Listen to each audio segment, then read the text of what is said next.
Thank you आप सबका एक बार से फिर स्वागत है। तो जैसे पिछले हफ्ते हमने सीखा था, पिछले हफ्ते क्या सीखा था, किसी को याद है? प्रभु को ढूंढना। कौन ढूंढने के लिए आया था? दो स्त्रियां, क्या नाम था उनका? है ना, बाय हार्ट हो गया, है ना, बाय हार्ट हो गया। और मैं विश्वास करता हूं कि आपने भी प्रभु को ढूंढा होगा। पहले जो भी आप कर रहे हैं, पहले प्रभु को ढूंढिए, जैसा उन औरतों ने परमेश्वर को पहले ढूंढा, है ना।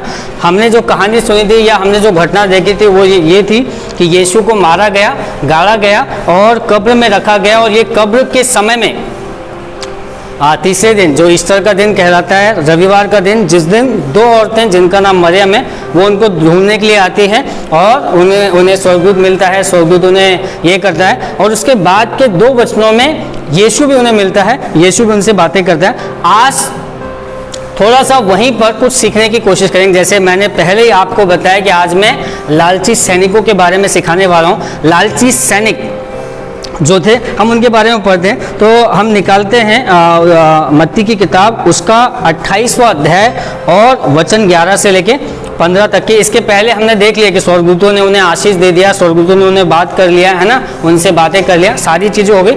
अब हम थोड़ा आगे बढ़ने की कोशिश करते हैं। मत्ती उसका 28वां अध्याय और वचन 11 से लेके 15 तक के। तो ऐसा कहता है, इस तरीके से लिखा है, मैं पढ़ता हूँ। वे जा ही रही थी कि पहरेदारों में से कितनों ने नगर में आकर पूरा हाल प्रधान याजकों से कह सुनाया। कौन?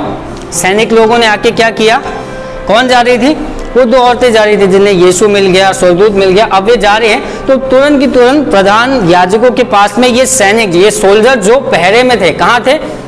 हम आप कीजिए, मेरे क्या हो गया, बचपन से या बहुत सालों से हम देख रहे हैं कि यीशु के कब्र के आसपास में 2 सैनिक होते थे। तो इसलिए दिमाग में क्या है, 2 सैनिक थे।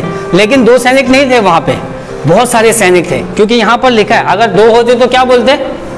2 सैनिक। यहाँ पर लिखा, कितने पहरेदारों ने कितनों में नगर में आकर प्रधान याजकों से कह सुनाया। तब उन्होंने, याजकों ने प्राचीनों के साथ इकट्ठे होकर सम्मति की और सिपाहियों को बहुत चांदी देकर कहा, यह कहना कि रात को जब हम सो रहे थे तो उसके चेले आकर उसे चुरा ले गए। और यदि यह बात राज्यपाल के कान तक पहुंचेगी तो हम उसे समझा लेंगे और तुम्हें जोखिम से बचा लेंगे। अतः उन्होंने रुपये लेकर जैसा सिखाए गए थे वैसा ही किया। और यह बात आज तक यहूदियों में प्रचलित है।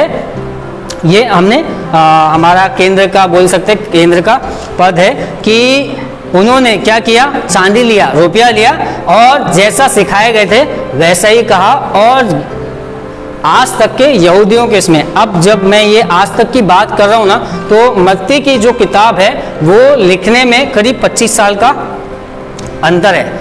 25 साल, 20 से 25 साल के बाद मत्ती रची सुसमाचार। हम कभी कभी सोचते ना कि यीशु पैदा हुआ, बड़ा हुआ, ये हुआ और 33 साल हो गए। लेकिन ये है, क्या बोलते हैं, मत्ती है, ये उसके भी 25 साल के बाद लिख रहा है। हर चीज़ को एक एक रिकलेक्ट कर रहा है, यहाँ वहाँ खोजबीन कर रहा है। और तो 25 साल तक के क्या बात प्रचलित थी कि यीशु को कौन लेके चले गए? चुरा के लेके चले गए। 25 साल तक के यही बात चलती रही। और यहाँ पर आपने देखा कि क्या हुआ कि परमेश्वर का स्वर्गदूत उतरा, उसने क्या किया? कब्र का पत्थर हटाया, इन महिलाओं को आशीष दिया, सारी चीजें इन सैनिकों ने देखा। लेकिन फिर भी वो लोग आके क्या बोलते हैं? किसको जाके बताते हैं? प्रधान याजकों के पास जाते हैं। याजक, हाँ, पवित्र लोग, पास्टर, अगुवे, उन लोगों के पास जाके बोलते, देखिए क्या हो गया, हम लोग जब वहाँ थे ना तो हमने देखा कि स्वर्गदूत क्या हुआ? उतरा और उसने क्या किया? पत्थर हटाया और अंदर से यीशु बाद में निकले पूरे वाइट कपड़ों में। और इन औरतों से उन्होंने बातें भी की और हमने सारी बातें सुन ली। और कहा, ये भी कहा कि यीशु जो है वो जी उठा है। ये सारी बातें किनको बताया? याजकों को बताया। लेकिन याजकों ने क्या किया?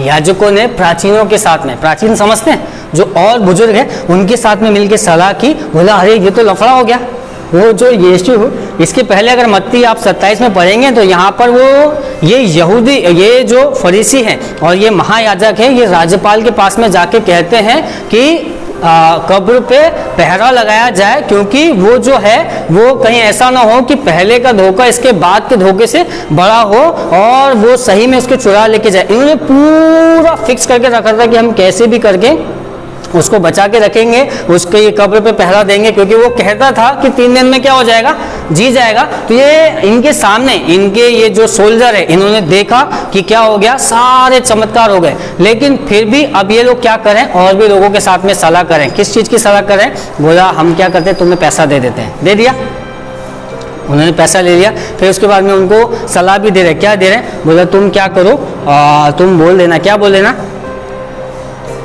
हम सो रहे थे, हम सो रहे थे, तभी उसके चेले आए और क्या हुआ, चुरा के लेके गए। आप सो रहे थे, आप अगर सो रहे हैं तो आपको कैसे मालूम है कि ये इसने ये किया?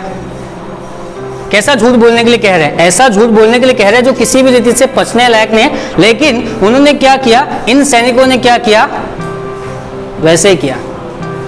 आखिरी का वचन जो लिखा है 15वां कहता है, अतः उन्होंने रुपया लेकर जैसा सिखाए गए थे वैसा ही किया, और यह बात आज तक के बदनामी की पूरे यहूदिया में। वहाँ 25 साल हो गए, आज यहाँ पे 2030 साल हो गए। आज भी बहुत सारे ऐसे समुदाय हैं जो यही कहते हैं, बोला वो तो जिंदा नहीं हुआ था, क्या हुआ था, चोरी हुआ था, उसको चोरी किया गया था। और आज तक के वो है। ये कहाँ से शुरू हुआ? उन्होंने रुपयों का लालच किया, चांदी, बहुत चांदी देकर उन्हें खरीदा गया, और लिखा है कि जैसा सिखाए गए थे उन्होंने वैसा ही किया, और ये हो गया। क्या सिखाया गया? झूठ बोलो, झूठ बोलो, झूठ बोलो, जी भर के झूठ बोलो, तुम चिंता मत करना, हम तुम्हें राजपाल से बचा लेंगे, मौत से बचा लेंगे, हम किसी पे तुम्हारे ऊपर आँच नहीं आने देंगे। कितने सारे लोगों को ये एश्योरेंस देके सिर्फ यही कहना, चेहरे क्या करें, लेके चले गए। अब कुछ रिकलेक्ट करते हैं कि ये सैनिक जो थे, इन सैनिकों ने क्या क्या चमत्कार देखे होंगे। कुछ याद आ रहा है? सैनिक कहाँ से शुरू हुए, कहाँ से सैनिकों का जीवन शुरू हुआ? जब हम इस बाइबल को पढ़ रहे हैं, कहाँ से? पतरस। तो पहला चमत्कार, जैसे यीशु को पकड़ने के लिए आए तो पतरस ने बोला, अरे मेरे प्रभु को कोई नहीं वो करेगा, सीधा तलवार निकाला और कच्चाक से कान काट दिया। पढ़ा है आपने वो, जहां पर पतरस ने क्या किया, उसका कान काट दिया, कान काट के नीचे भूमि पर गिर गया। लेकिन यहां पर यीशु है, वो क्या करते हैं, वो कान उठाया और लगा दिया, वो ठीक हो गया। वो पहला चमत्कार उन्होंने देखा। सैनिक, ये वही सैनिक थे, ये वही सैनिक है। ये पहली बार कि कान कटा हुआ कान यहाँ पर वापस से लग गया, और यीशु ने कहा जो तलवारों से लड़ेंगे वो तलवारों से ही मरेंगे, मैं तलवार चलाने नहीं चाहता, और उन्होंने वो ठीक कर दिया। फिर दूसरा जो देखते हैं कि यीशु को क्रूस पर लटकाया है। वहाँ पर एक सैनिक आता है और सीधा भाला लेके क्या करता है, छाती पे मारता है, तो वो छाती से खून की जगह पानी, परमेश्वर का लहू पानी बनकर उसके मुंह पर गिरता है। यहाँ पर वो चमत्कार देखता है। फिर उसके बाद में यीशु ऊंचे शब्द से पुकार कर कहता है, क्या पुकार के कहता है, हाँ, और क्या कहता है, हाँ, मुझे क्यों छोड़ दिया, पिता को कहता है, और ऊंचे शब्द से पुकार कर अपने प्राण को क्या करता है, त्याग देता है। ऊंचे शब्द से पुकार कर गाली नहीं देता, बोला अरे प्रभु इनको अभी वो कर दूंगा, उसने वो भी, इन लोगों ने नीचे खड़े हैं और देख रहे हैं, इसको रात भर मारा है, 39 कोड़े, ऐसे कोड़े जहां से इसका मांस निकला है, लहू निकला है, पूरा हाल बेहाल है, ये इतना घायल है यीशु कि अपना क्रूस भी उठा नहीं पा रहा है, इतने बुरे हाल में है, इसको देखा है, और फिर भी ये जब क्रूस पे लटका है तो वहां पर भी वो कह रहा है कि हे पिता, मैं अपनी आत्मा तेरे हाथ में देता हूं, ऊंचे शब्द से, धीरे से नहीं।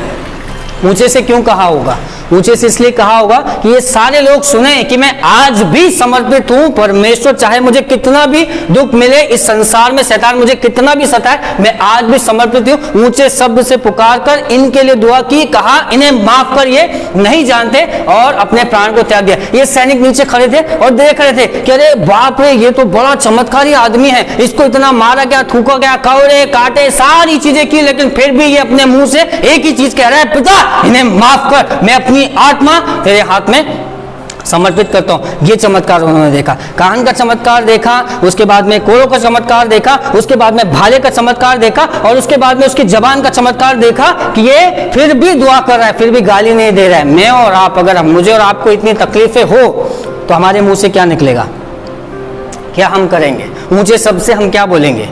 अरे!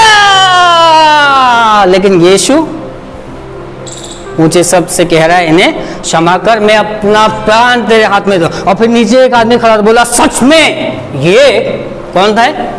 परमेश्वर का पुत्र है। और वहां पे अंधकार छा गया। ये चमत्कार देखा, ये बड़ा चमत्कार। कई बार मैं जब भी नया नया प्रभु में आया था तो पास्टर नरेश जुठानी एक बार मैसेज ले रहे थे, वो ऐसे कह रहे थे, बोला बताओ यीशु किस समय पे मारा गया?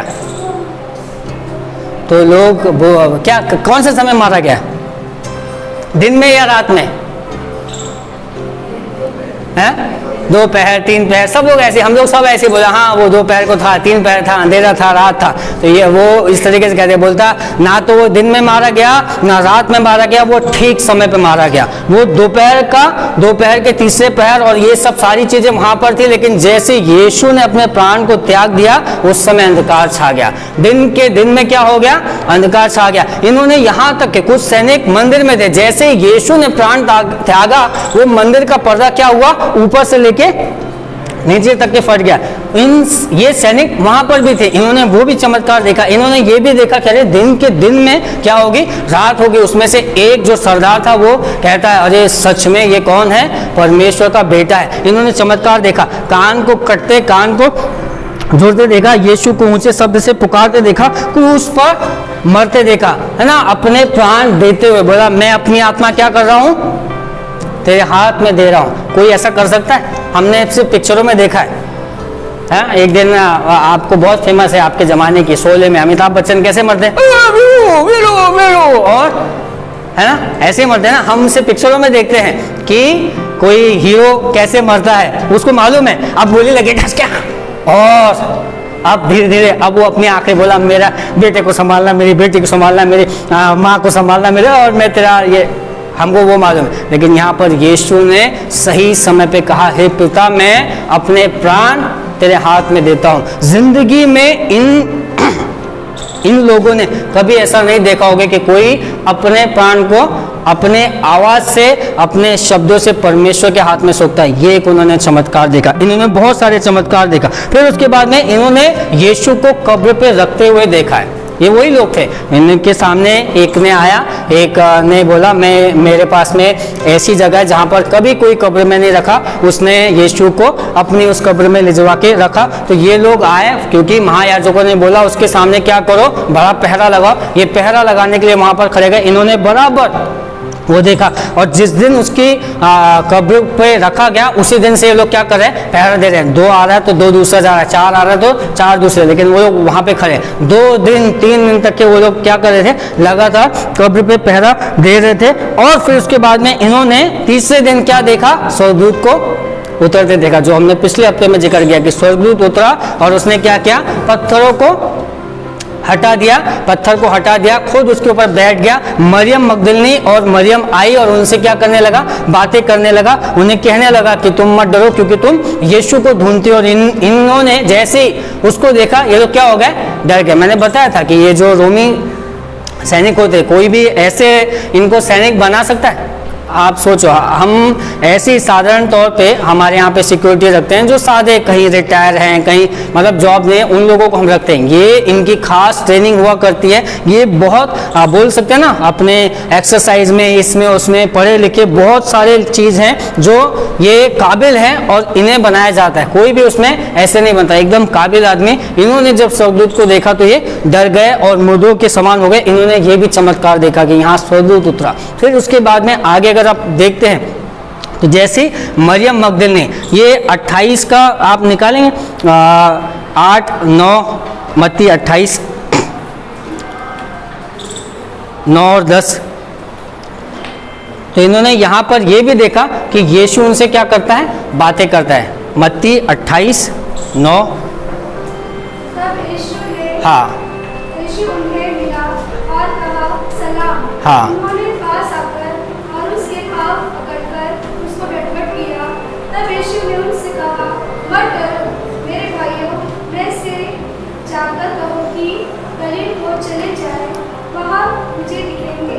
हाँ, है ना। तो यहाँ पर यीशु को भी देख लिया। अब वे जा ही रही थी, इसके बाद हमने पढ़ा कि वे जा ही रही थी, तब प्रधान याजकों के पास ये लोग आके क्या करते हैं, बताते हैं कि ऐसा हो गया। तो इन्होंने सारे चमत्कार देखे। क्या क्या चमत्कार देखे? कान को कटते देखा, जुड़ते देखा, बहुत सारी जिंदगी में देखे।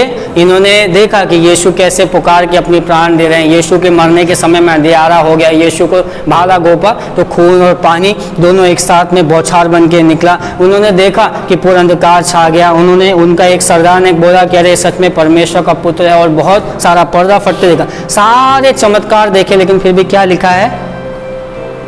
उन्होंने जैसा सिखाए गए थे, रुपये लेकर जैसा सिखाए गए थे वैसा ही किया है। आपने कोई चमत्कार देखा है आपकी जिंदगी में?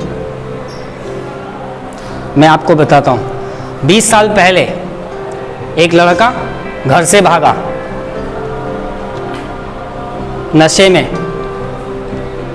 में धुत, और घर नहीं, परिवार नहीं, निराश, हताश, बेहाल, काम नहीं, नौकरी नहीं, बहुत बुरे हाल।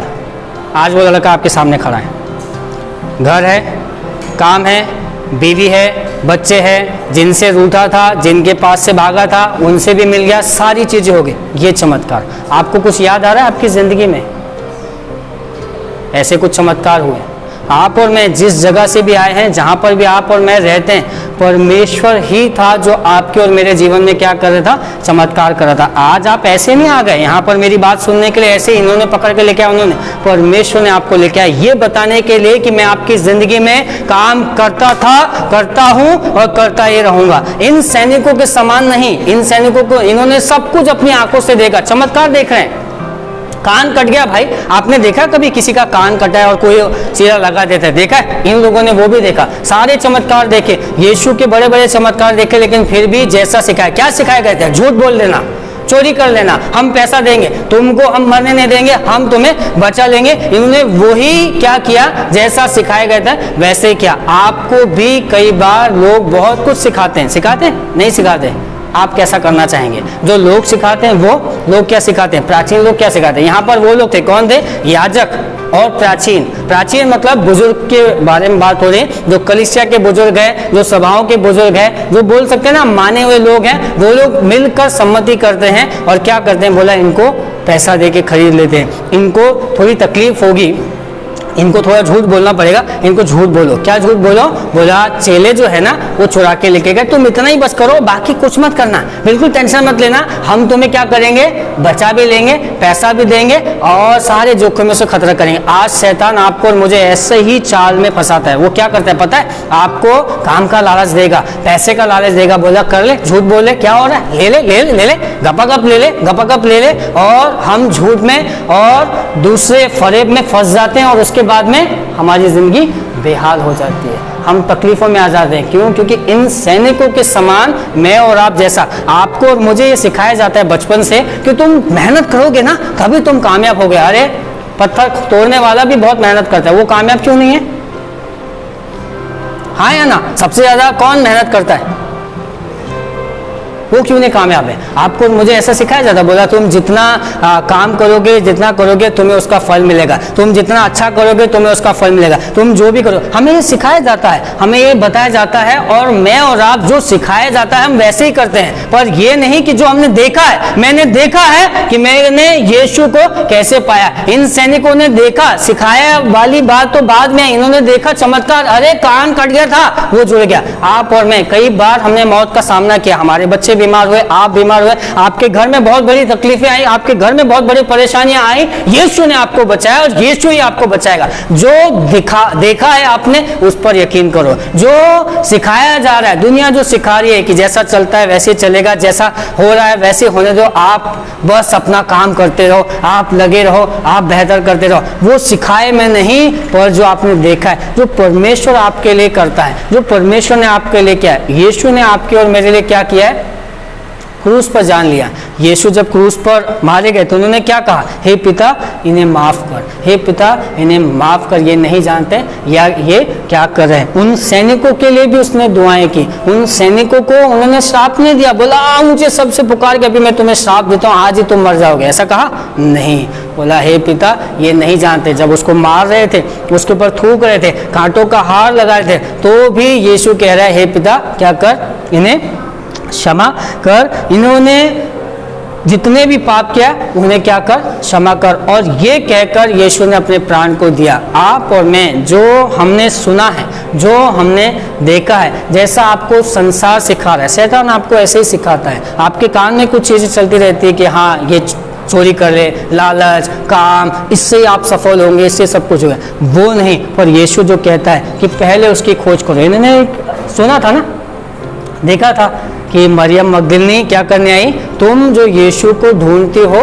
मत डरो, ये उन्होंने सुना है, समझा है कि जो यीशु को ढूंढते हैं वो बिल्कुल भी लज्जित नहीं होंगे। यहाँ पर इनके सामने सारी सच्चाई हुई, भाई यीशु स्वर्ग का वारिस है, यीशु जो है परमेश्वर का बेटा है, इनके सामने सारी चीजें है, लेकिन फिर भी इन्होंने क्या किया, उन्होंने वो नहीं किया जो उन्होंने देखा था, पर उन्होंने वो किया जो सिखाए गए थे। मैं और आप अगर कुछ ऐसा कर रहे हैं जिसके लिए आप सिखाए गए, उसे छोड़ दीजिए, उसे छोड़ दीजिए, है ना। रुपया लेकर मैं और आप अगर ऐसा कुछ कर रहे हैं, आप उसे छोड़ दीजिए, है ना। आप और मैं गलत राहों के लिए सिखाए जाते हैं, वो गलत कामों के लिए आप उसे छोड़ दीजिए। और जो आपने और मैंने चमत्कार देखे, आप और मैं यहाँ बैठेंगे, यही बहुत बड़ा चमत्कार है। अगर आपको यकीन नहीं आता तो आपके पास में आपके बच्चे हैं, उनको देखिए, वो एक बड़ा चमत्कार है, हाँ या ना। आपके बच्चे आपके लिए बड़ा चमत्कार है कि कितने अद्भुत रीति से परमेश्वर ने उन्हें बनाया है और कितने बेहतर तरीके से उन्हें बनाया है और आपको क्या किया है, आशीष के रूप में नवाजा है, वो एक चमत्कार है। आप अपने आप को देखिए कि आप बिल्कुल भी घायल नहीं, किसी भी रीति से, कहीं से भी कोई चोट नहीं, कोई तकलीफ नहीं। क्यों? क्योंकि परमेश्वर ने आपको अब तक बचाया है और वही परमेश्वर क्या करेगा, आपको आगे भी बचाएगा। हम जल्दी से 2 वचन पढ़ेंगे। पहला दूसरा तीमुथियुस उसका दूसरा अध्याय और 3 और 4 कोई निकालेगा। जो परमेश्वर के सैनिक है वो इस तरीके से अपने आप को तैयार करते हैं। दूसरा तीमुथियुस उसका दूसरा अध्याय 3 और 4।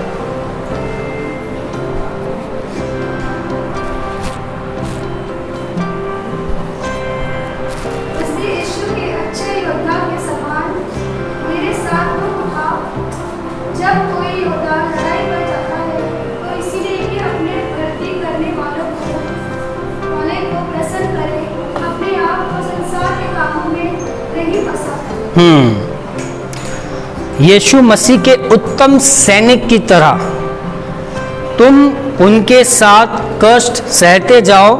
जो सेना में नाम लिखा चुका है वह नागरिक जीवन की झंझटों में अपने आप को नहीं फंसाता, चोरी में, लालच में, पैसों में नहीं। यीशु मसीह के उत्तम सैनिक, अच्छे योद्धा के समान मैं और आप अपने आप को रखना है। आप और मैं क्या हैं? यीशु के सैनिक हैं। मैं और आप लालची सैनिक नहीं, हम कौन हैं? हम यीशु के सैनिक हैं। और हमें अपनी संसार की चीज़ों में अपने आप को नहीं फंसाना। काम गया कोई बात नहीं, परमेश्वर और बहुत सारे काम लेके आएगा। घर नहीं कोई बात नहीं, परमेश्वर बहुत सारे घर देगा। आपके पास में जो भी समय, आज अगर आप बीमार हैं कोई बात नहीं, डॉक्टर से, मैंने आपको पहले भी सिखाया कि एक औरत की कहानी जो 12 साल से लहू बह रही थी। अब उसने बहुत सारी दवाइयाँ कराई, नहीं कराई, जो भी हुआ, लेकिन वो चंगी कब हुई? यीशु के छूने से हुई। आप और मैं शायद बीमार हो, तकलीफ में हो, चंगाई कौन देगा?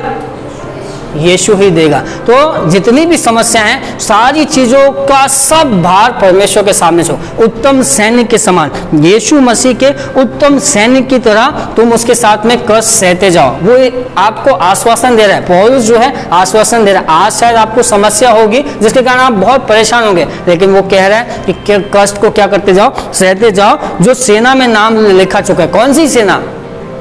यीशु की सेना। आप और मैं परमेश्वर के क्या है? सैनिक है। मैं और आप, मेरा और आपका नाम कहाँ लिखा है? यीशु की सेना में। आप मानते नहीं मानते?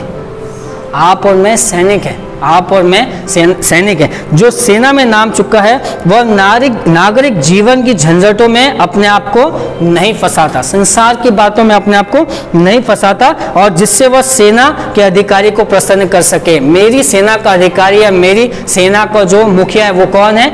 यीशु है। अगर मैं संसार की बातों में फंसा हूं तो मैं किसको प्रसन्न नहीं करूंगा? यीशु को प्रसन्न है। अगर आपको यीशु को प्रसन्न करना है तो आपको संसार की बातों से अपने आप को अलग रखना है। और आखिरी जो वचन हम पढ़ेंगे इफिसियों की किताब उसका 6वां अध्याय और वचन 14 से लेकर 17 तक के।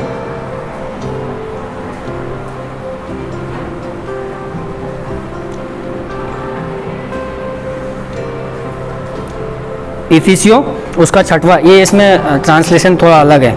इफिसियों 6वां अध्याय और वचन 14 से लेके 17 तक के।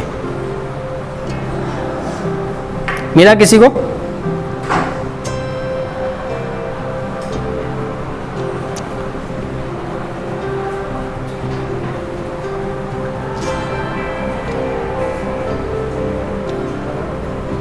पढ़िए।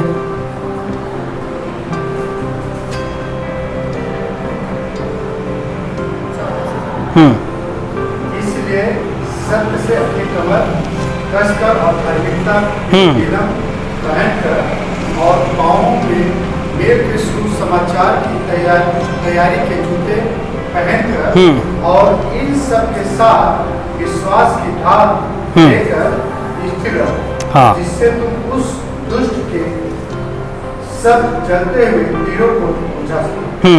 है ना?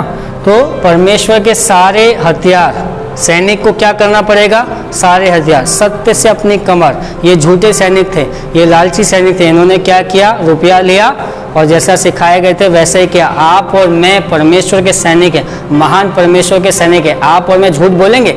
मैं और आपको क्या करना है? सत्य से अपनी कमर को कसना है। आप कुछ करें ना करें, आप कितनी भी बड़ी मुसीबत में आए, आप सत्य से अपने आप की कमर कसिए कि कुछ भी हो जाए प्रभु, मैं एक शब्द झूठ नहीं बोलूँगा, एक साइन ऐसा नहीं करूँगा, एक बात ऐसा नहीं करूँगा। आपको सत्य से क्या करना है? अपनी कमर को कसना है और धार्मिकता की झिलम को पहनना है। आपकी धार्मिकता है ना। एक जगह पे याकूब, आपको मालूम है याकूब एक ऐसा व्यक्ति था जिसने धोखा दिया, और उसने धोखा किसको दिया? अपने बाप को धोखा दिया, अपने भाई को धोखा दिया, अपनी माँ को धोखा दिया, और सब कुछ सारा अधिकार, पहलौठे का अधिकार और आशीष लेके भाग गया। और जब वो वहां पर था उसके बाद में लाबान जो उसका ससुर बना, उसका समय आया इसको बकरियां और इसको भेड़ देने के लिए, तो वो बार बार क्या करता था? इसकी भेड़ बकरियां जो इसके पल्ले में आती थी वो चेंज कर देता था, बदल देता था। तो एक जगह पे याकूब निराश होकर कहता है कि मेरी धार्मिकता मेरी गवाही देगी, मेरी धार्मिकता मेरी गवाही देगी। आप कितने भी तकलीफ में हो, अगर आप धार्मिक रूप से अपने धार्मिकता के आप झिलम पहनते कि कुछ भी हो जाए प्रभु, मैं बिल्कुल भी लालची नहीं बनूंगा, लालची सैनिक के समान नहीं बनूंगा। धार्मिकता के आपको क्या करना है? झिलम पहना है, पाँव में मेल के सुसमाचार के जूते पहनकर और उन सब के साथ विश्वास की ढाल लेकर स्थिर रहो कि तुम उस दुष्ट के सब जलते हुए तीरों को क्या कर सको? विश्वास की आपको ढाल। क्या विश्वास? कि यीशु मुझे बचाता है, यीशु मुझे छुड़ाता है, यीशु मुझे जीवन देता है, यीशु मेरी रक्षा करता है। मुझे कोई भी ऐसा काम जो इन सैनिकों ने किया कि पैसा लेकर, चांदी लेकर, लालच करके करने की जरूरत नहीं पड़ेगी। क्यों? क्योंकि मैं जानता हूं कि यीशु मेरे लिए क्या करेगा? सारी चीजों को पूरा करेगा। तो आपको और मुझे विश्वास की ढाल लेकर शैतान के तीर आते हैं, बोला कर लो, कोई बात नहीं, चलेगा। आपको बुजुर्गों ने भी सिखाया है, चलता है।